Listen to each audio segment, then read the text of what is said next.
The Champions League playoffs are finally over. I think we got a bit wiser from the Champions League playoffs last week. I will address the elephant in the room. Bodo Glimt embarrassed us. Nobody gave them a chance, and I can say that they rightfully advanced. As I said, Yes. in the 180 minutes, they played their game. They didn't hide, didn't run away. There was a time that they defended hard, but when you have to defend a 2 goals advantage, that's the only natural thing to do. And I think that the statistic that stood out the most in this matchup was their XG on target. They managed to keep that XG on target over 2.50 in the second leg. So, congratulations, Bodo. I think they also stand a chance against Sporting. I mean, Sporting are not Inter, I think they do. for I think they can beat starters. Sporting easily. Yeah, yeah. Well, hold your horses. We have a whole week. We have a whole week.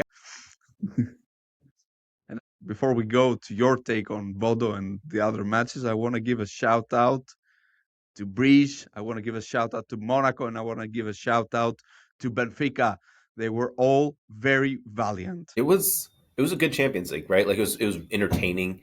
While all the bets didn't cash, right? It at least made us have a good time. They did a really good job with the league phase first and foremost, which allowed like some of these teams like Bodo to qualify and upset.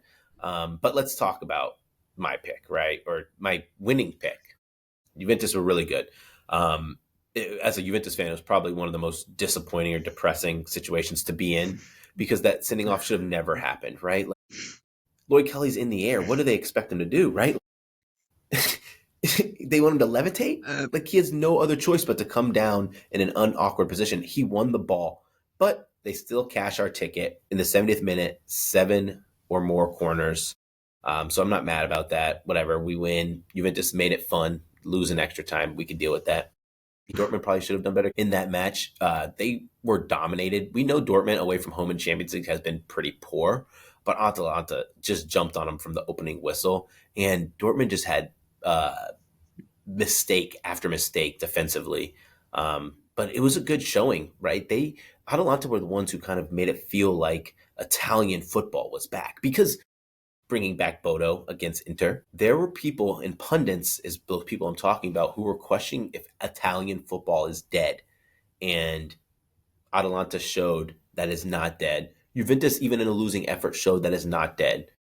It was good, gritty Italian football. I also cannot understand how the VAR uh, confirmed that red card on Kelly in Juventus's game. You know, and I can see the desperation in your eyes right now, and I totally feel it because it was one of the greatest efforts we have seen from Juventus in the past years. Yes. I can say, as a low key Juventus hater, I can I can say that they deserved to advance against this Galatasaray team, and it was nothing like what I had in mind when I saw the draw of Galatasaray vs Juventus. I was expecting, Galatasaray to dominate the first game, which they did, but there was still a one man deficit in that game, and I think they stood no chance before the second leg.